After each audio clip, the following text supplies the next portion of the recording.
a rather short notice.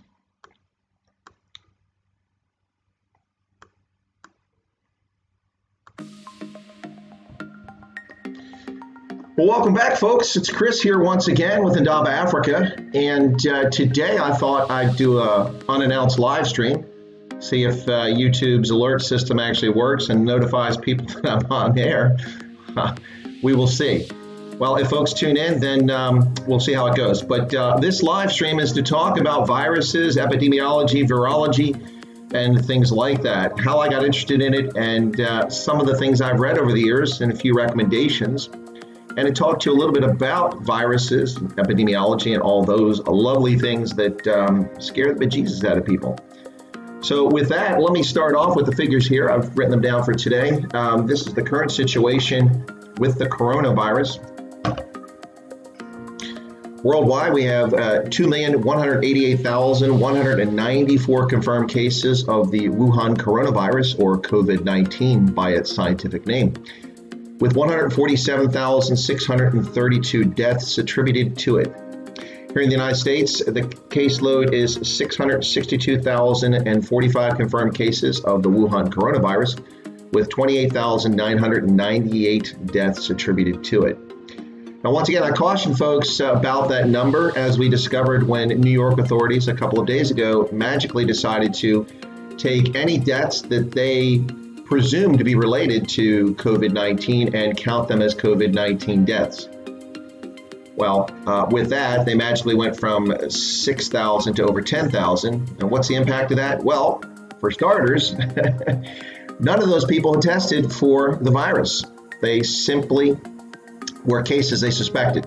So when you add people and you haven't even confirmed the proximate cause of their loss of life, it makes the numbers questionable. So there you have it. So that's the U.S. And now let me move on to talk about Pennsylvania. Here in Pennsylvania, we have 29,441 cases confirmed with 756 fatalities. The bulk of this is happening in and around the Philadelphia area and Chester, the southeastern corner of Pennsylvania, and a little bit further to the north towards Allentown. And then there's a hotspot out around Pittsburgh on the western side of the state. Most of the rest of the state is seeing very little in the way of confirmed cases. Here in York County, where I reside, we have 443 confirmed cases of the Wuhan coronavirus and 4 fatalities. Now, that's 443 cases with a county population of about 450,000 people. So, all right, let's cover a few places in Africa very quickly, since a lot of my subscribers are living in Africa or interested in Africa. South Africa no longer has the highest caseload of COVID-19 on the continent. Egypt has surpassed South Africa with 2,844 confirmed cases of the COVID-19 virus and 205 fatalities. South Africa still comes second at this stage with 2,605 confirmed cases, 48 fatalities. Morocco has come out of nowhere now with 2,528 cases, putting it, I believe, third on the continent with 133 fatalities. Nigeria, just to shift the focus around a little bit on the continent to keep you up to date, Nigeria is still having pretty good success with just 442 confirmed cases at this stage. Given the reliability of the public health authorities in Nigeria, I tend to believe that that's a pretty accurate figure, at least to the best of their ability. 13 fatalities. Niger surpasses tiny Niger with a little over 24 million people compared to nearly 10 times that population in Nigeria. Niger has 609 cases with 15 fatalities. And looking further south, hey guys, let's see, Jacques is there, Defender, Lindy Vandenberg. Hey guys, welcome aboard. I hope you enjoy this little impromptu live stream for subscribers, since people have started subscribing to the channel, and bring people up to date, talk a little bit about, for about an hour here, about my interest in epidemiology, virology, and why I developed an interest in that, and how for a layperson, I probably know more than the average bear. And I'll share with you a whole host of some of my collection of books. But let me wrap up for the COVID-19 stats. Zambia with 52 and 2 fatalities, and Botswana now with 15 confirmed cases of COVID-19 and just 1 fatality, fortunately. So that's where you have it. Well, so when I was a young kid, I remember 1976. Sorry, I'm trying not to drop things here. In 1976, an outbreak of Legionnaires Disease. It was named Legionnaires because there was an American Legion, a meeting of veterans, military veterans, at a conference in Philadelphia, an annual conference. And I thought that was in Lexington, Kentucky for a long time, but recently I saw that it was in Philadelphia. It just shows that your memory doesn't always treat you well. Hey, Moira. Thanks, Jacques. I appreciate that. Jacques says you always have valuable insights, my friend. Yeah, slim. No, you're supposed to say, yeah, it's legend. Kurt Darren, great song.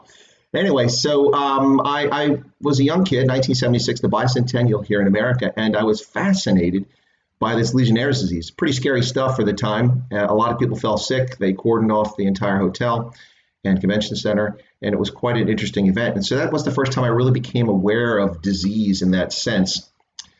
And Lindy enjoys epidemiology too. You hated at uni. Well, I didn't study at uni, but those of you who know I was an intelligence officer in the military, and I took a little different approach than a lot of my peers. So let me talk about the next thing that really got my interest going.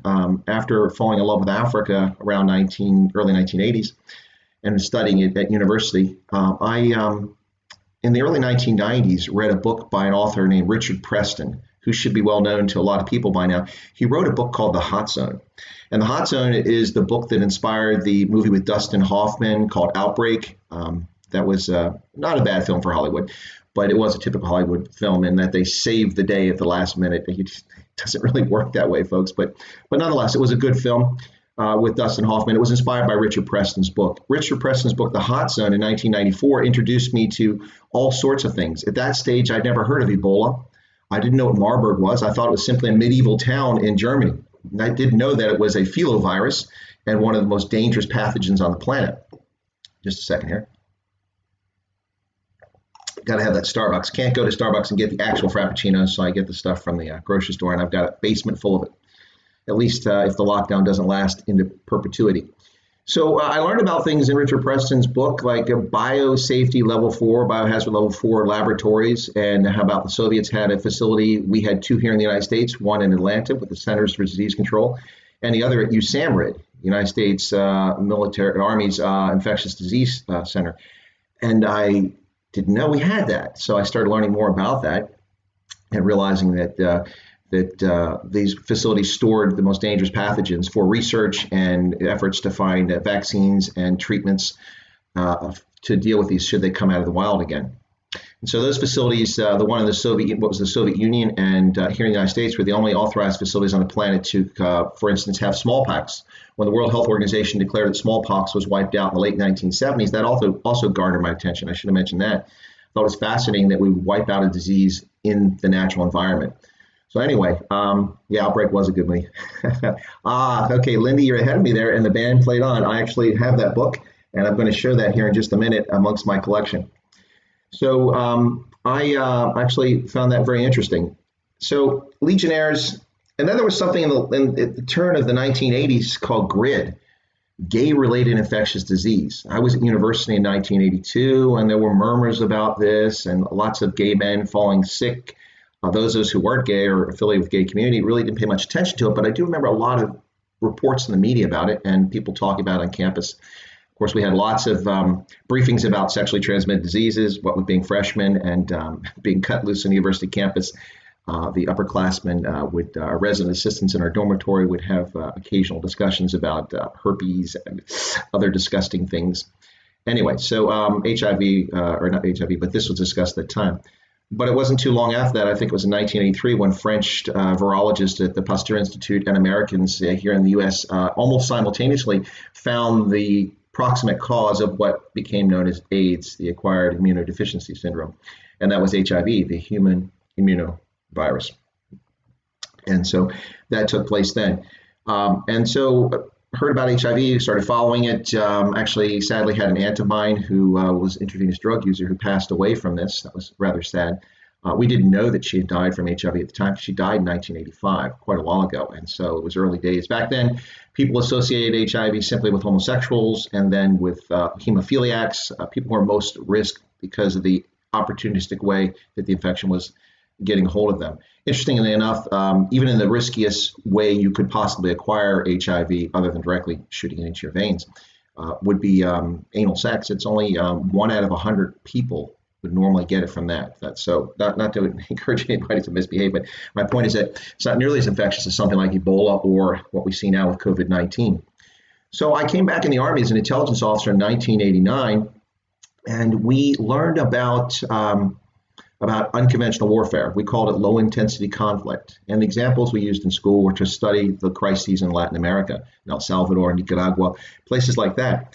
And we would map how terrorists and how guerrillas and insurgents would set up bases, how they would try to get support from local groups and population centers, how they would use banks and either steal or use them to launder money, things like that. So I learned that the intelligence business was a lot more than simply understanding that the enemy is over there, they have this many tanks, this many artillery pieces, and this is what they want to do.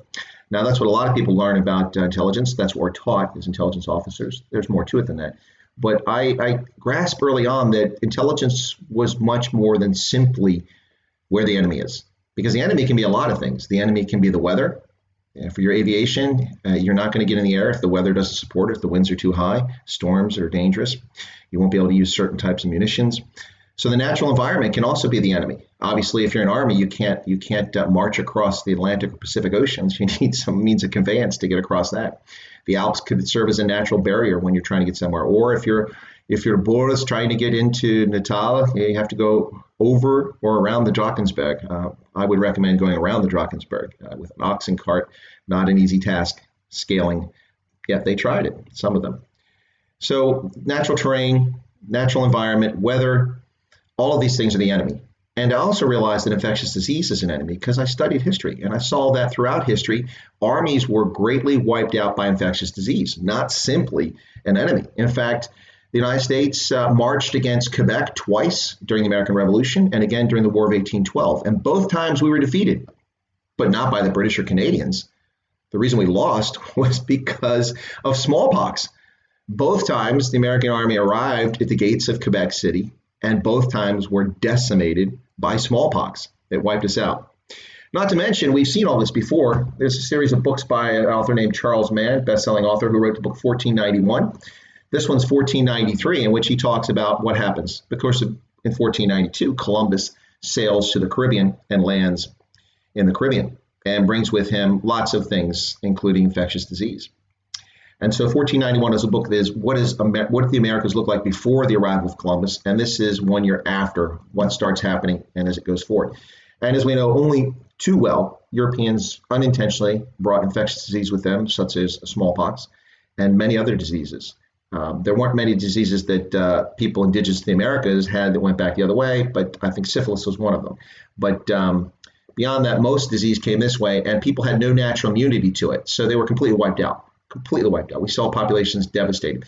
The Mississippi Valley estimates are 15 to 25 to 40 million Native Americans were living in that area before Europeans arrived. And because the Spanish landed in Florida with their pigs, brought influenza and smallpox, and they met with local Indians and traded with them, those people moved about, spread it. As many as tens of millions of people died before they ever met a single European, before they ever met them. Not even intentional, simply an accident of history because they didn't have natural immunity. So 1493 by Charles Mann, this is a very good book. 1491 was also a good book. Now, another good one I'd like to talk to you about is one of my all-time favorites, and this is without a doubt my favorite anthropologist. All right, here we go. Guns, Germs, and Steel. You may have heard of this book, and this is by Jared Diamond. He's an amazing anthropologist that teaches out in California and has written some really goods. This is a seminal work, and his thesis is that this is how history has been made. The fate of societies have been decided by guns, germs, and steel.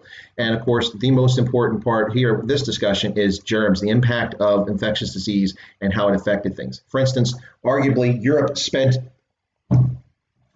a couple of centuries in what we call the Dark Ages because of the plague, the Black Death.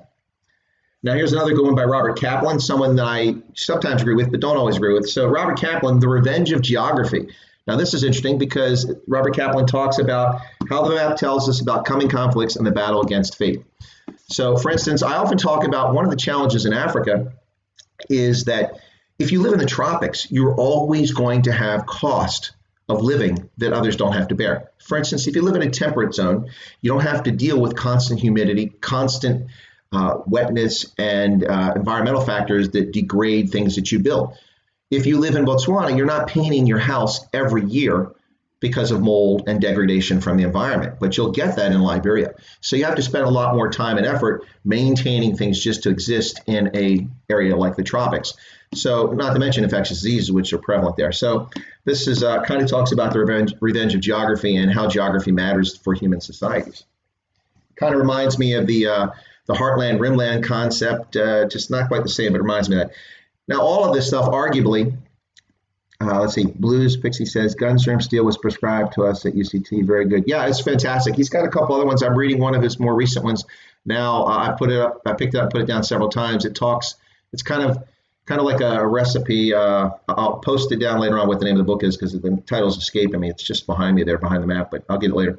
But all of this stuff, arguably, is something that Nassim Taleb talked about in his book, The Black Swan. For those of you who are not familiar with the Black Swan, is the impact of the highly improbable on humans and how we're not prepared and we deal with the unexpected and how it can change things dramatically. Could you collapse? That's another one. Thank you, Blues Pixie. Collapse is fantastic. Yeah, I think that's about my favorite book by him. He talks about Iceland or Greenland and the Nordic Vikings there in Greenland. Fantastic book. Yeah, Collapse. So Collapse of Society. So Black Swan, and arguably I would suggest that we could claim that this COVID-19 is a Black Swan event in many respects. Now, let me talk to you about a few of the books that really, really got my attention. But before I do that, I mentioned, what was the total here? 147,000 fatalities. 147,000 fatalities currently attributed to COVID-19. By contrast, now that's since December, so let's just not count December. January, February, March, middle of April. So 3.5 months. So that's 12, 14 weeks that we've got 147,000 deaths globally. Now, we can argue about whether the interventions have made a difference or not. That's I would think that they probably have made a significant difference. Nonetheless, the Black Death, the plague, from 1347 to 1351 killed an estimated 75 to 200 million Europeans alone. But for all of Europe and North Africa, up to 200 million. Some estimate even more died in that. Globally, likely more than 400 million people died in that 4-year span from the plague. The plague. 400 million people. Get your mind around that. Think about that for a second. That's just an astounding number of people that died. So this is not unprecedented. It's not the first time we've ever done it. It really isn't. Human societies have dealt with infectious disease when we didn't even know what it was. No one knew where the plague came from. Famously, one of the most dangerous diseases, particularly in Africa, is malaria, which is French for bad air, or Latin, malaria, bad air. And the reason is because people thought you got it from breathing. They didn't know the causal agent was a parasite that was inside a mosquito who bit you and transmitted it by ejecting it through their little needle nose there into your bloodstream. So we didn't know where malaria came from, and we didn't know causal factors back then. So people attributed these things to all sorts of things. That's how malaria became bad air. That's where it came from. It has nothing to do with the air. The vector is not the air. The vector is a nasty little mosquito, the Anopheles mosquito. So let me talk about a few books that I truly, truly love. And speaking of Amazon wish list. All right, so this book is from C.J. Peters. It's called Virus Hunter, and it's 30 years battling hot viruses around the world. C.J. Peters worked for the CDC, I believe it was. Yes, the CDC. And this is one of the early books that really got my attention and my interest in this area, and one of the reasons I studied it. So here's a couple others. That one I can highly recommend. It should be in paperback somewhere. This is Level 4, Virus Hunters of the CDC by Joseph McCormick and Susan Fisher-Hoch. So Virus Hunters of the CDC. Now, this is a book that scared the bejesus out of me when I read it. It's quite frightening, and it made me want to learn more and more about smallpox to understand it better. And so let me tell you what that is. That book is by Jonathan Tucker. It's called Scourge, the Once and Future Threat of Smallpox. Yes, future threat. Here is something that will really make you nervous. So technically, smallpox has been eradicated. The World Health Organization announced at the end of the 1970s that they had eradicated with the last known case in the wild of smallpox in Somalia, the last person to die from it or be affected by it, I think died from it.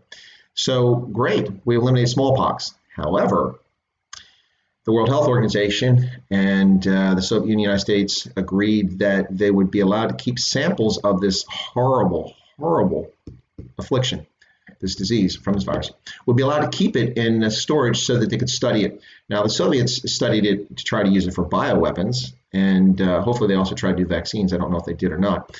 But here in the United States, at USAM, right at Fort Detrick, Maryland, and at the Centers for Disease Control in Atlanta, these viruses are stored and they've kept in freezers to test them. And it's one of the reasons that the folks are a little bit nervous, worried about it escaping from these facilities, someone taking it or breaking in. With the collapse of the Soviet Union, that was a very serious concern. But that's less my concern than the more frightening prospect of this. If global warming is truly occurring, if temperatures are changing, and if the permafrost in the northern latitudes is actually melting, and we've seen this in a number of places, being able to find mastodon carcasses and such that were frozen for millennia. People in the northern latitudes also had smallpox, and they were buried. Guess what?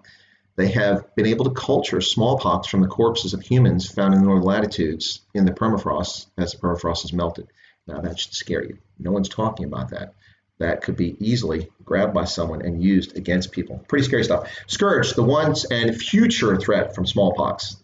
Not a small issue.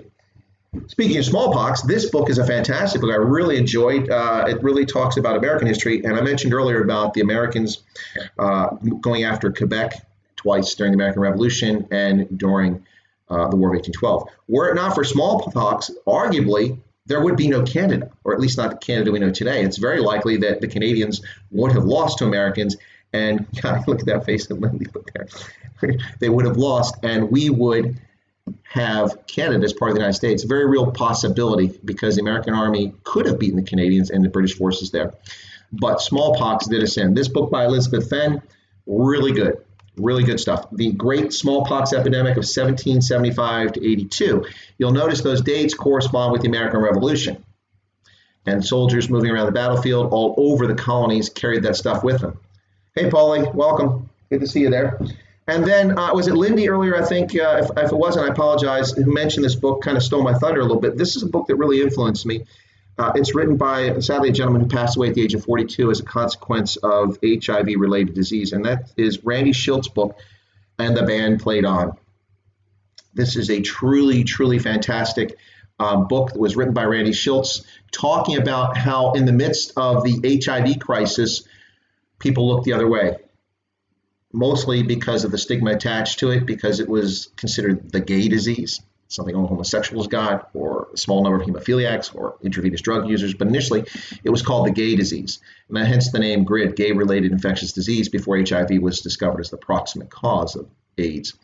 Randy Shilts wrote this very touching and moving book, and a shocking book, to talk about how people in the healthcare field and their bigotry and their bias worked against trying to resolve the HIV crisis much sooner than it was. And it's not resolved, but addressed much quicker. Sadly, Randy Shilts passed away at the age of 42 in 1994, but this is a groundbreaking book. I think HBO made a movie out of it. I highly recommend it, whether you're interested in HIV or not. It is a fascinating book to look at how people address things. It is, and how they ignore things. But really fantastic. Talks about, see, here's the thing.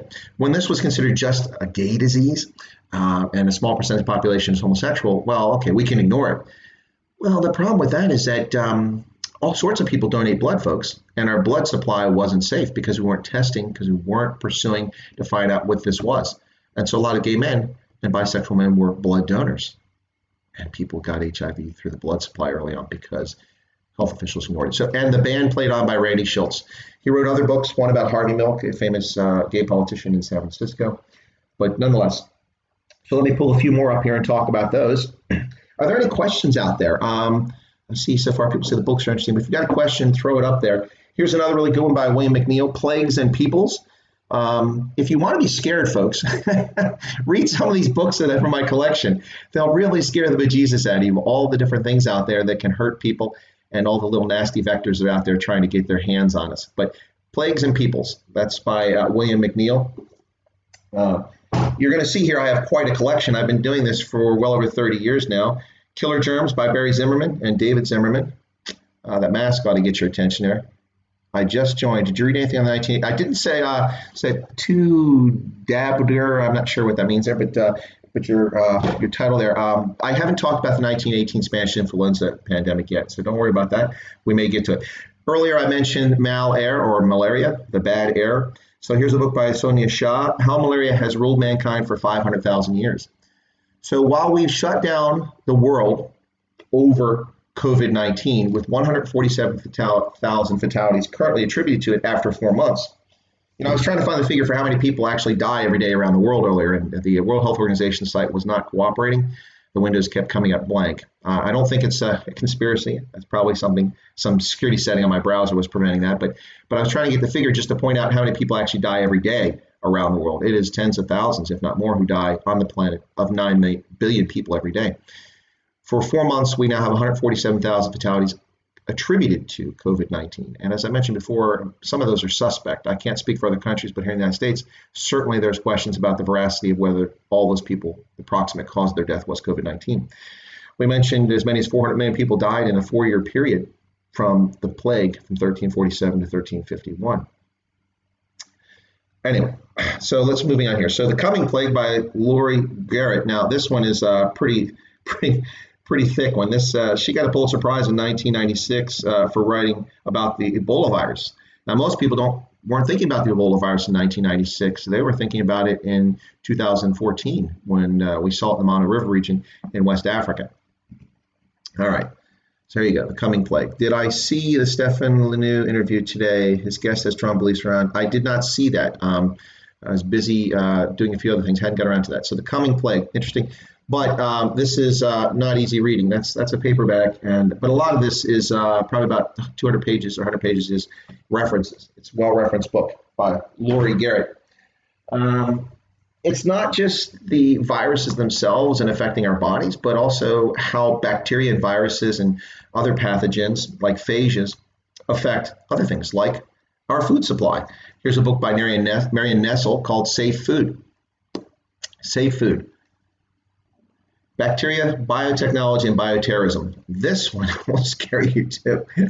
You know that here in the U.S., the Food and Drug Administration, and the Department of Agriculture inspect less than 1% of our meat supply. That's in a good year, less than 1%. And we've seen repeated outbreaks of listeria and all sorts of other diseases as a consequence of us purchasing our raspberries and our fruits and vegetables from Central America. Not attacking Central America, no offense against them. But the point is that the food supply is not particularly safe in some instances. We have a lot of different issues with food-borne illnesses. And that's actually one of the most dangerous things in America is food-borne illnesses each and every year, and probably around the world as well. Here's another one, The Dawn of the New Pandemic Age by Nathan Wolfe, The Viral Storm. This book came out, let me check the date on this because I can't remember exactly when it was. This came out in, 2011. So it's been a decade since The Viral Storm came out. Folks, governments around the world, whether it's in Pretoria with the ANC, whether it's the Democrats or Republicans here in Washington, the Labour Party or the Tories in the UK, the SPD or the CDU/CSU in Germany, they've let us down. They have failed in some respects. We have known about the dangers of this sort of thing for decades. We should be better prepared. We should have better contingencies in place. There should be mechanisms that are there to provide the assistance that our Congress in the U.S. now has spent days arguing over. For instance, we have this small business, this paycheck guarantee program. They set aside $350 billion. Well, the money's gone. And instead of coming up with an emergency bill to simply replace it, one political party wants to attach all kinds of political nonsense and mumbo jumbo in there. These are things that should have been resolved and in place long before time. In the military, we plan for all contingencies, and that includes infectious disease. That's one of the reasons why one of the biggest programs that I was involved in Africa included the pandemic response program that we worked. This was there was a Navy officer at the U.S. Africa Command in its early days, Commander Eric Treat. Eric's a fantastic guy. I think he's out in California now. He's retired. But Eric worked this pandemic response program as part of the U.S. AFRICOM. And many countries around the continent were involved in this. It included conferences to discuss planning and strategy, methodologies, reporting, surveillance and monitoring of disease, and all these things that are important when you have a potential outbreak like this. And so one of the reasons I argue that Nigeria is as effective as they have been is that they were active and eager participants in this program for a few years when it first started with Africa Command. And I saw that they implemented a number of these procedures in their national plans. Now, they came up with their own plans. We're not taking credit for what Nigeria did. I'm just saying that people took this seriously. So if we were spending money helping African nations develop pandemic response plans in 2007, 2008, 2009, 2010, why are our governments so confused and clueless today? Not to mention what Beijing has done to us. So I just throw that out there. Okay, a couple more books here. Actually, I got a lot more, but let me throw a few up very quickly. Lindsay says, agreed, it's just been a time bomb waiting to go up. Yes, and here's the thing, folks. So let's say we end the lockdown. It's all over. What happens when the virus reappears in 4 months or 5 months? It's now springtime in the Northern Hemisphere, moving into summer. But in the Southern Hemisphere, folks are entering winter. Winter is typically the time you see the more of influenza because people are closer together in colder weather, in closer quarters, coughing on each other. That wasn't for effect. Sneezing on each other.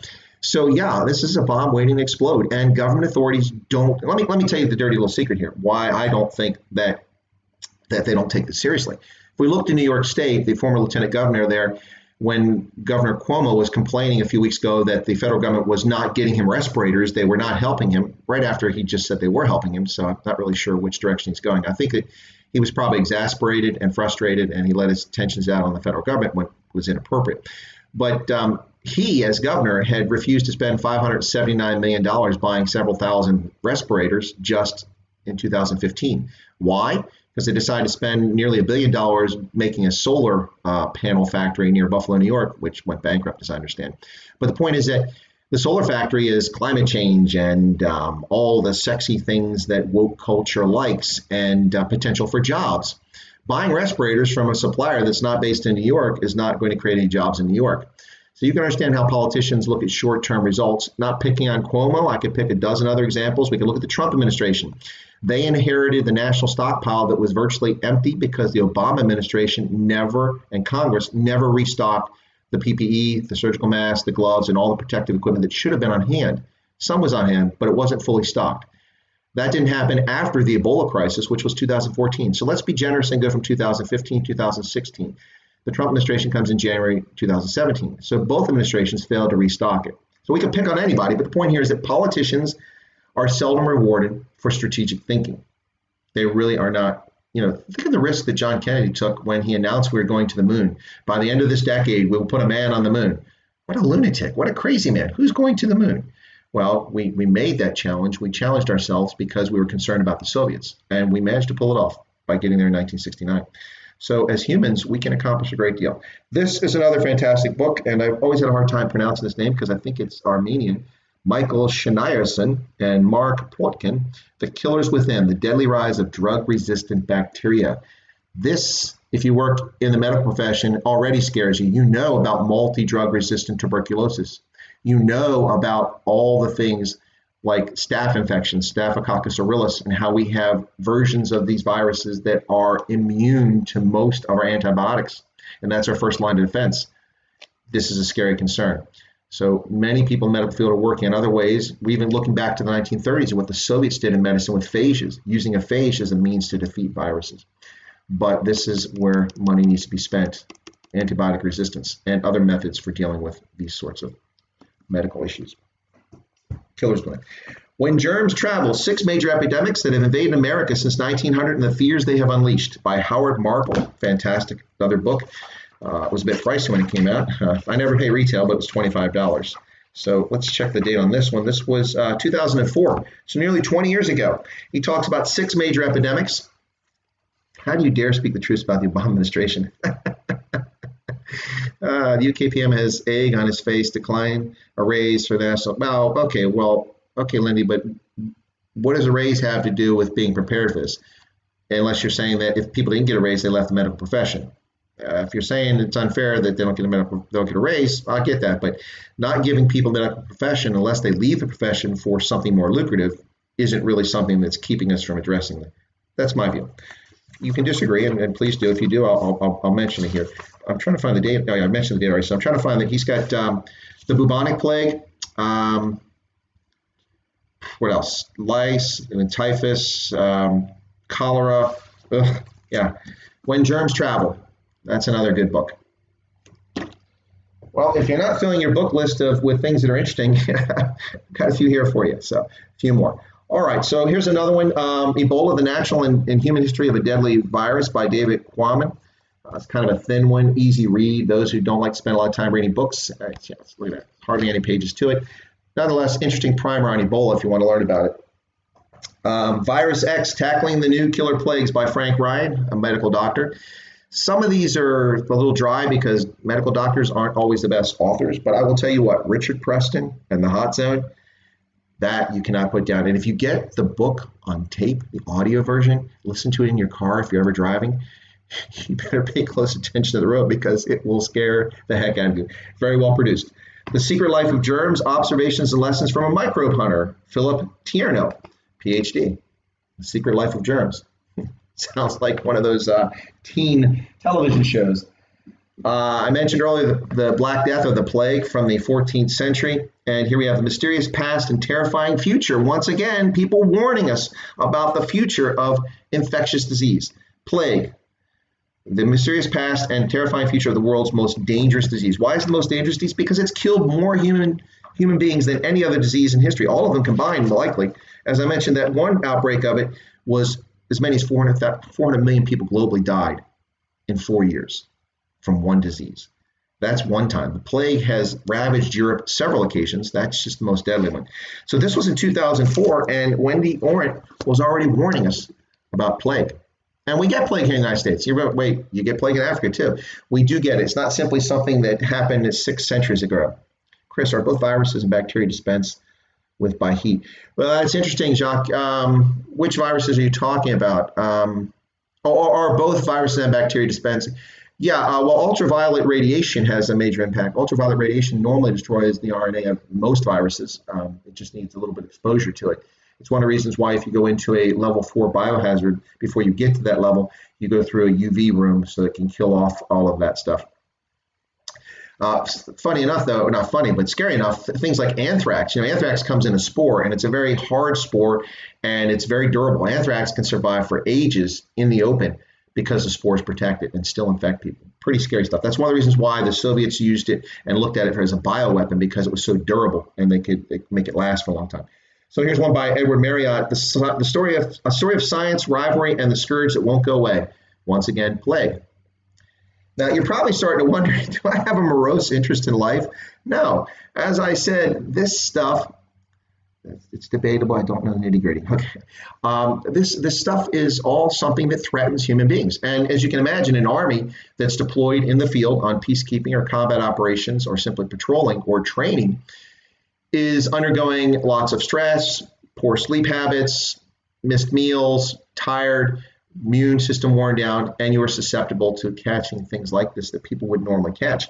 So that was my interest in it, because my job as an intelligence officer is to keep my boss, the commander, informed about all the threats, whether it's a hurricane, it's a typhoon coming. Like when I was in Japan for the Rugby World Cup in October, I went to a game and I had several hours before the game started. So I'm wandering around town, getting some steps in, getting some walking in, walk from the stadium in Shinjuku.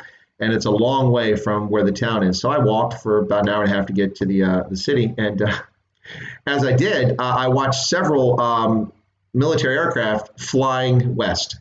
What this was the U.S. and Japanese air forces were moving all their aircraft out of the path of the typhoon. So some intelligence officer, some weather officer was briefing the commander saying, you need to get these aircraft out of here because the typhoon's going to come through and they'll be damaged. And since they cost $25 to $40 million a piece, not going to be a good day, and you'll probably be looking for a new job, boss.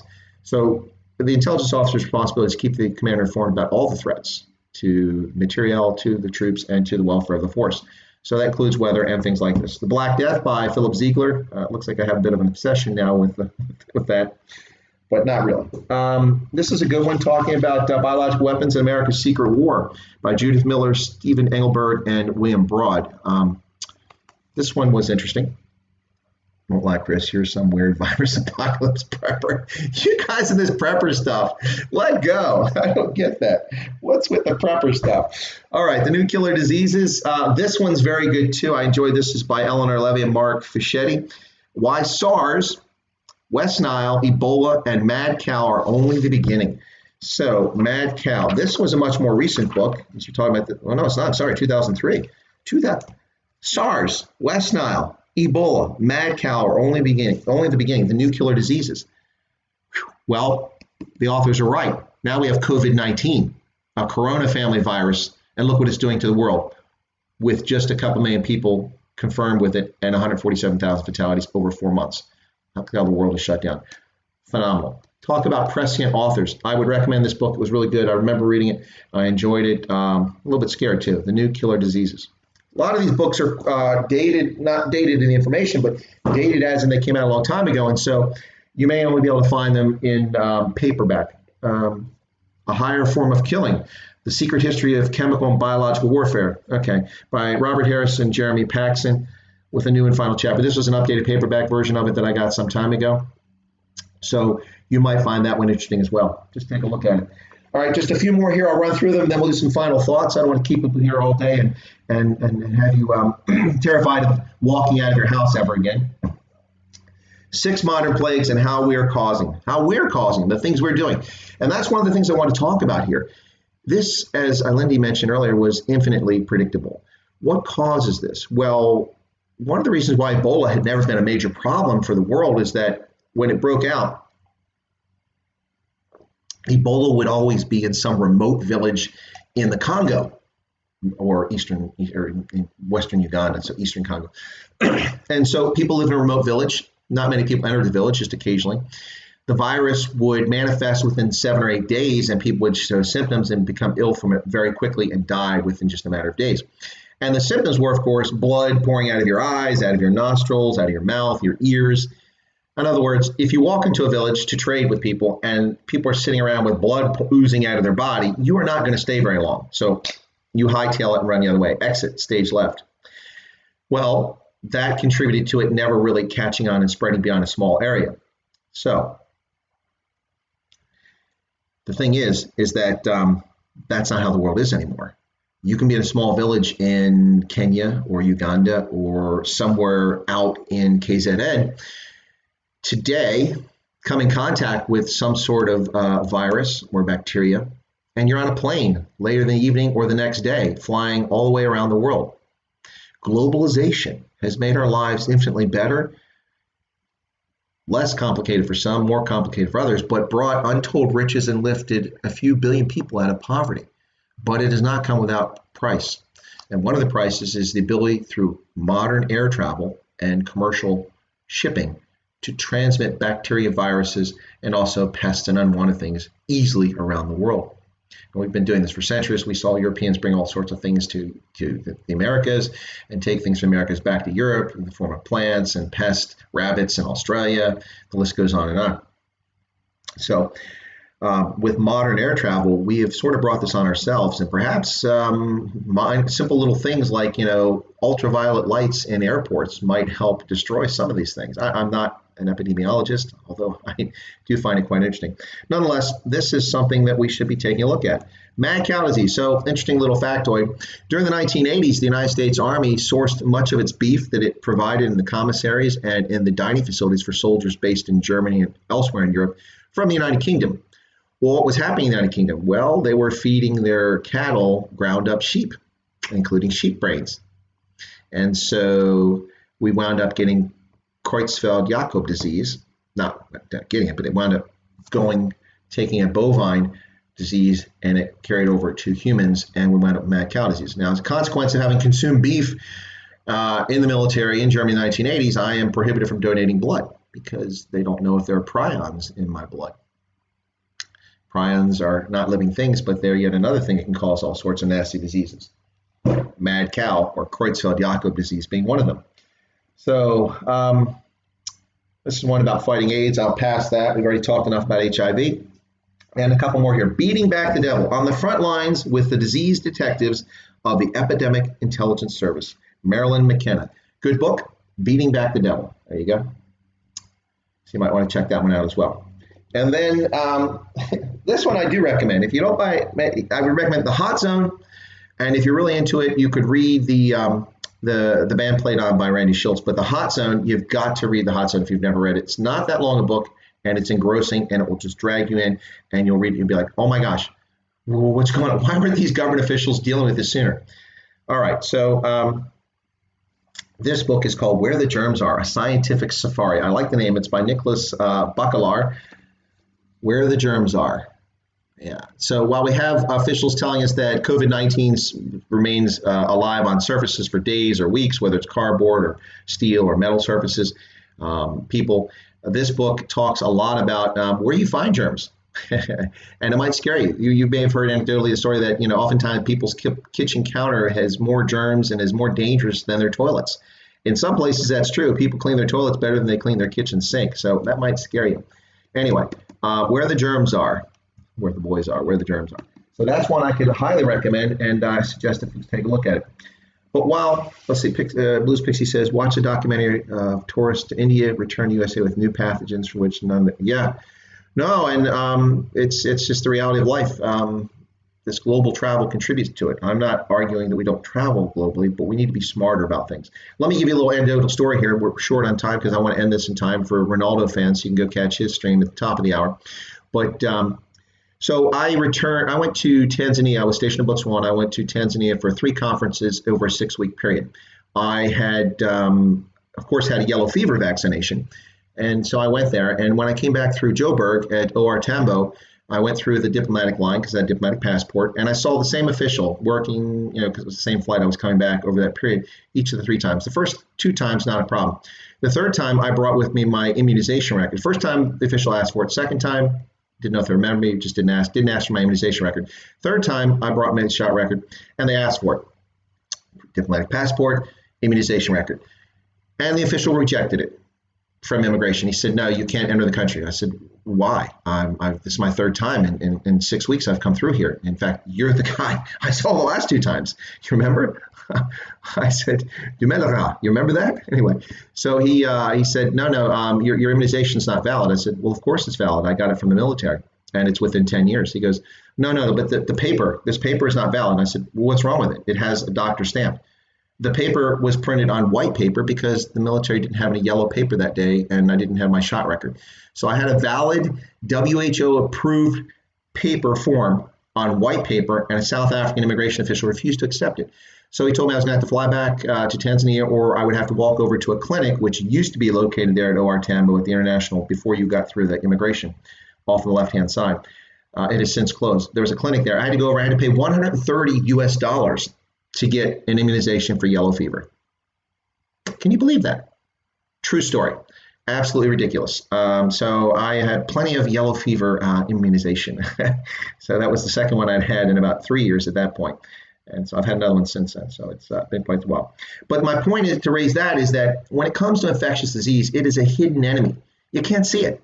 I mean, you can see if someone's going to carjack you at ShopRite, or if you're at Spur and you're walking around with your kids, you can see if someone's dodgy. If you're at Macy's and you see someone that's coming up, you can see that threat.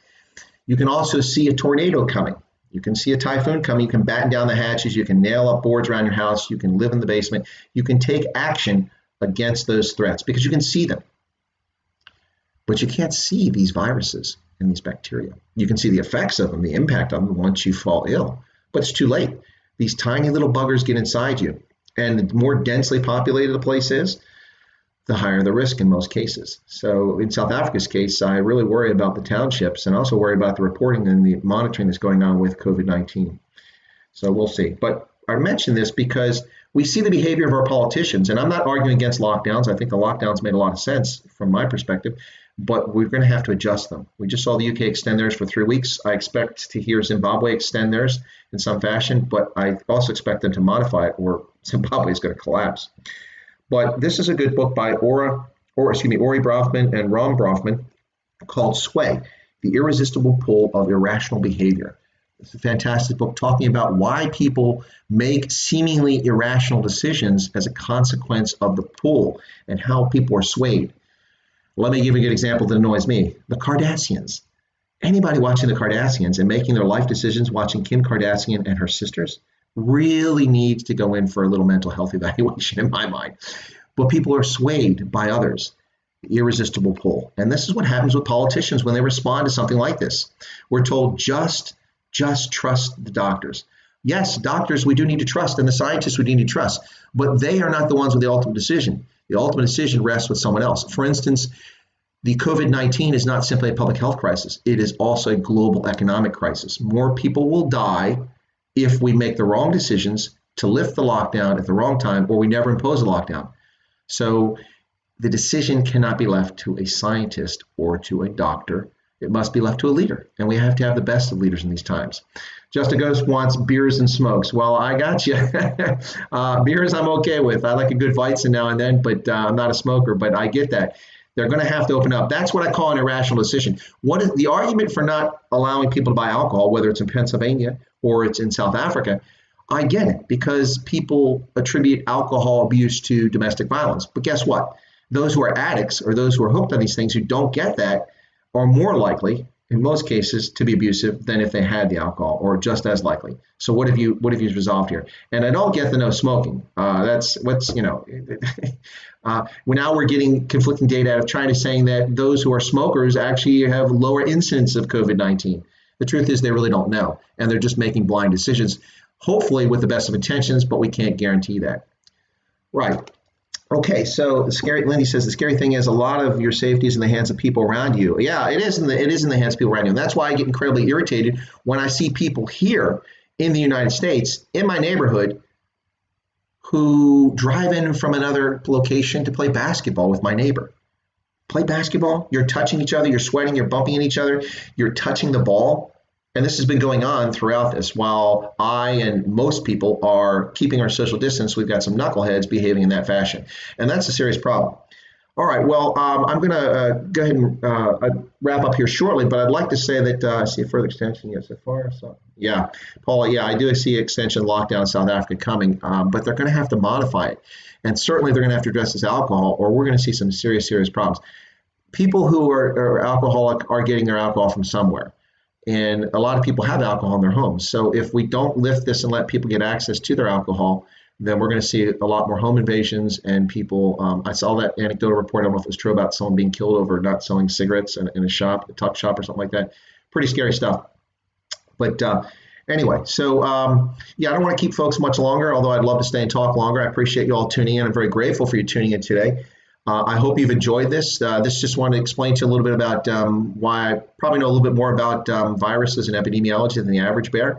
It's something I've followed and been reading and studying and actually been engaged with HIV programs in Africa and tuberculosis programs, as well as an Ebola research program in Uganda. So I have actually worked this issue, not as a medical professional, but as a leader making decisions on these programs and helping people affect change. And so that's just a little bit about my interest, where it came from. Couple books I think are really fascinating, and I highly recommend them. Richard Preston, The Hot Zone. Do read that book. All right, well, with that, if there's no questions, then I'm just going to wrap it up here in just a second, because I know folks are going to head off, and Ronaldo, I think, is coming on at 2 o'clock. And I want to thank everybody for tuning in once again. I really do appreciate you subscribing to my channel. As I said before, I was unable to have a channel for a long time because you got to be circumspect when you're serving officer. You can't simply be running around and saying all sorts of things. So here I am now retired from active service, and so I have a bit more freedom, and I want to share with the world and get that message out there to talk about things that are of interest. I'm really grateful for the South Africa-based viewers who tune in, and especially those who caught me on Ronaldo Host's program and who've tuned in. As you know, I'm a very big fan of South Africa, so I'm happy to talk about that on future broadcasts. If you've got suggestions or ideas, I listen to them. And this is, I think, only subscribers, but if there happens to be anybody listening that's not a subscriber, please push that subscription button right down there and subscribe. You'll be able to see all my videos that way. Click the little bell button so that you get notified, personalized updates. You get updates whenever I go live for an impromptu stream like this. And if you like the video, please, I ask everybody push a little like down there. As Ronaldo says, likes drive viewership, because YouTube uses that as a search. When they see more likes on a video, then they're more likely to recommend it. So thank you all for tuning in. I really appreciate your time. Thanks a lot. If you're enjoying these videos, let me know with the comments. I think people are, but I'm trying to build a base of people here, and I'm going to do more programs where I have people call in. I'm just having trouble figuring out the software. Streamlabs OBS is not playing nice with me in some respects. So anyway, so there you go. I thank you for your time, and you all have a good day. And I may have another video produced offline later today. Thank you for your time, and we'll catch you next time here on Indaba Africa.